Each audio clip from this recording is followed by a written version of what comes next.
Hi there, my name is Neil Blevins, and this is a tutorial called Writing a Concept Brief. So a concept brief is a document that a client or art director makes for the concept artist to explain what they'd like them to design. So it includes information like what the object or character is, what format the art should take, reference images, and stuff like that. So I've received many concept briefs over the years from art directors, and this has given me a general feel for what information helps the most inside a brief. And now that I've been art directing a few of my own projects these last few years, I decided a few months ago to make a formal concept brief template so that the briefs I make in the future will all follow a common format. So these briefs are a combination of some of the best briefs I've received from art directors in the past, along with a few of my own ideas on information I feel would be helpful for an artist to have. So I hope this lesson can be helpful in two ways. If you're a starting out art director, you may want to use this template as a starting spot for your own briefs. Or if you're an artist, this may give you a few ideas on extra details that might be worth asking your art director when you receive a brief. So the most recent briefs I've made have been for my Megastructures book project, where I have about 6 or 7 artists helping me paint these illustrations of these enormous structures. So I went and I took one of the old briefs and I redid it using my new format, and you can see that right here. So this would be an example of what I would hand off to an artist who was working on the project. So the way we're going to do this, I'm going to take each section and explain what it is, and then give you the practical example of how I used it to explain the Dyson sphere. Okay, so the first part is the easiest, which is the title. So title of the project and title of the thing that is going to be designed. Now the next section is the 5 W's. And you may remember this from elementary school. The 5 W's are who, what, where, when, and why. And so in this case, what I did was I actually broke out the 5 W's into the 5 different sections here. But you could also, if you wanted to, just write sort of one thing called description and then have everything in there. The key is just make sure that if you do description, that everything that is in the paragraph includes these 5 W's. So who, if you're designing a character, this is telling the person about who the character is. Or if you're designing a prop, this is who would use that object. Then what is it? How does it work? So if designing a character, this might be describing the character's job. If designing an environment or prop, this is a description of the thing itself. So where? So the location of the thing being designed. So this really helps. Like let's say you are designing a crate for a video game. So will the crate be a crate to a specific part of the game, or will it be everywhere? Because if it's everywhere in the game, you might end up wanting to design it a little more generically than if it's in only one specific spot. Then comes when. So this usually only needs to be said once per project, unless the project involves many time periods. But this is tremendously important. Like let's say you're working on a military shooting game. So is it a Civil War era game? Is it World War I? Is it modern, near future, far future? You know, that little bit of information will change the way you design something pretty radically. And then finally is why. So what is the purpose of this character, prop, or environment in the project that you're making? So an example would be, let's say that you're asked to design a spaceship. Why would be describing the purpose of the spaceship. So, for example, if they said, okay, well, it's a cargo spaceship, that's a very different design than if they said that it's a racing spaceship. So the why is tremendously important. So now let's go to the example here, the Dyson sphere. So Megastructures book project, Dyson sphere, there's the title. 5 W's.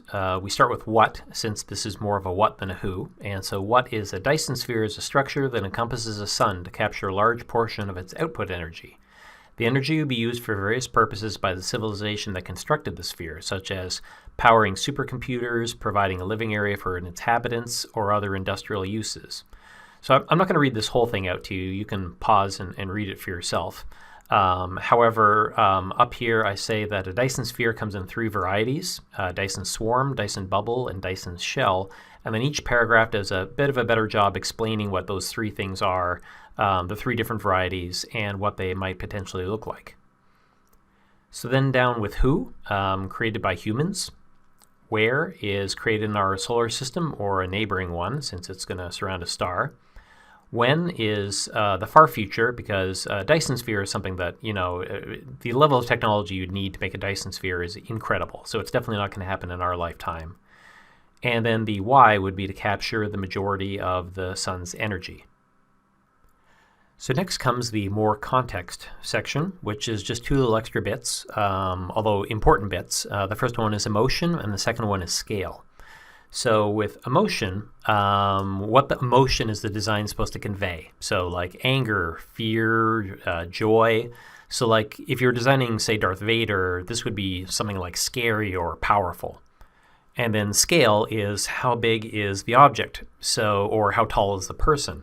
Or are there other dimensions you need to know, like, for example, is the object very heavy? Because if it's really heavy, that might mean you design it to look differently than if it's something that's really light. Or like if you're designing a weapon, how big does the handle need to be so that your character can hold it? Or if you're designing a street, how wide should the street be so that there's enough room for the vehicles or people to walk down it? So that kind of thing. So going to our practical example here, emotion is a bright future showing amazing human achievement. For this particular project, for the most part, I want all of the images to be inspirational, like, something that we could do as a civilization, as opposed to something, sad and scary, like, say, something post-apocalyptic. So that's the emotion I'm trying to get across. And then as far as scale goes, this one, because it's such a large object, doesn't need as many specifics as you might need to write in this section. So I just wrote large enough to encompass the sun. So next comes the technical specifications, and that includes deliverables, style, schedule, and final res and aspect ratio. So deliverables is what you want to see from the concept artist. Is the final deliverable a detailed painting? Do you want to see 10 thumbnails before approving one, before the final painting? That sort of thing. Then style should be the final style of the painting. Like, should it look whimsical? Should it look photoreal? Or should it look flat shaded like an old comic book? So some indication of what that final deliverable should look like. Then schedule, usually this is more specific in a contract, but generally I think it's a good idea to say something in here like give, do this day, or some general like, it'll take about 5 days of work or something like that. And then the final section is the final res and aspect ratio. So does the final painting have to conform to a specific aspect ratio? Or what's the minimum resolution the image should be? Or in some cases, what the final image format should be. So for the Dyson Sphere, deliverable is at least 3 thumbnails, and then upon approving one of them, one final painting. The style should be anywhere between realistic to photoreal. Then give some idea of the schedule. And then the final res and aspect, a TIFF, at least 3K in the longest dimension, because it's going to be a book. And then either 0.8 aspect ratio for vertical images, 1.4 to 1.6 for horizontal images, or 2.39 for super wide. So since we know generally what shape the book is going to be and how much text we have, we need the images to be very specific sizes in order to fit with that. And rather than have to do a lot of cropping and possibly crop out some work that the artist did, I thought it would be far better to give very specific information about the aspect ratio so we can get all of the work in the book itself. So the final section is reference, and this I have 2 little sections. I have art period and reference materials. And the art period is just a few words describing the overall artistic style of the world. So, most projects can be broken down into a word or two that tells you the style.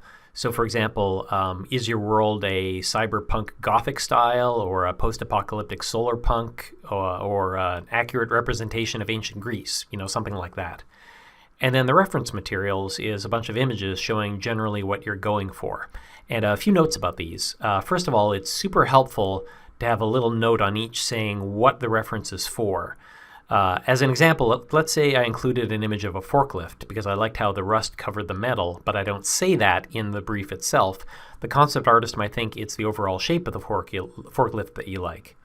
The second thing is, when possible, I try to include the credit for the reference images. Not only is that the right thing to do to credit the original artist, but it also gives the concept artist a starting spot if they wanted to look up more reference from whatever the source was.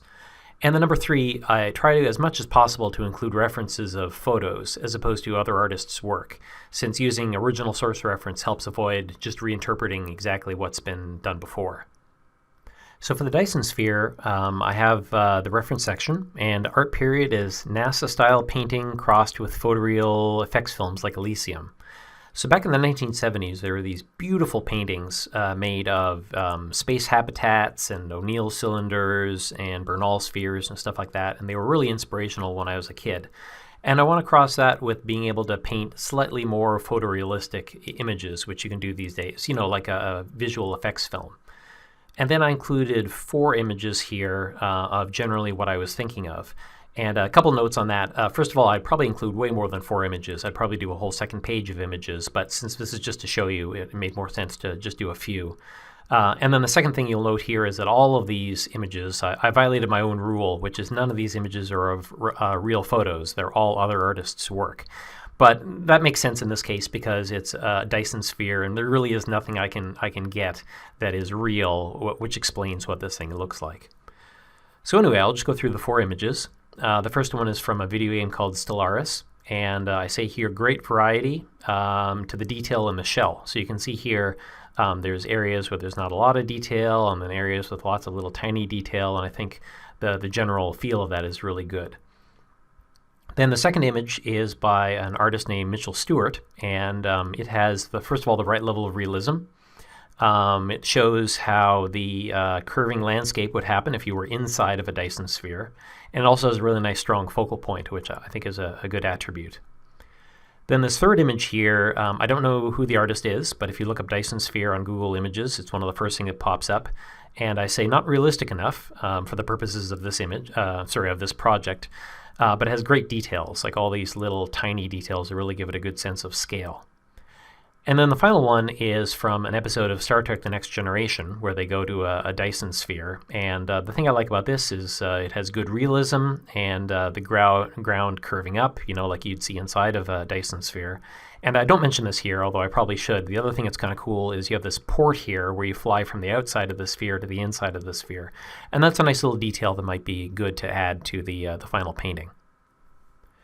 So a final note, the amount of detail you add to your brief will depend heavily on who the artist is, the needs and stage of the project, and how much of the artist's own creativity you want them to bring to the table. So frequently at the very early stages of, say, a film, you have the blue sky phase, where things are looser and it's more about exploring imagery. And this is an excellent time to give looser briefs to your artists to see what they come up with. But as a project goes further along, the briefs become more specific because you now know more about the project. Everyone has a better idea of what does and does not fit into the world. And these rules need to be stuck with. So loose or detailed are both fine depending on what stage the project is in. The only bad situation is if you have very specific requirements, but the brief is too loose. And this can lead to a lot of frustration for both the artist and the client. So best to be avoided. Make sure that you do a brief that's appropriate for the kind of results you're looking for. So anyway, that's it. Hopefully this inspires you to make your own custom brief template. And remember, the more precise the communication is between the client and the artist, I believe not only the better results you get, but also the process of getting those results will have far less drama or misunderstandings, and that's always a good thing. So thank you very much for watching, and if you're interested in more art tutorials, go to neilblevins.com and go to the art lessons area, which it used to be called CG Education, but I recently renamed it Art Lessons because I found that a lot of the lessons I've been doing more recently have been more general art stuff as opposed to specifically computer graphics. So it was time to rename the section. And if you want to see next time I upload a new video of art-related tutorials to my YouTube channel, please feel free to subscribe. So thank you very much, and have a good day.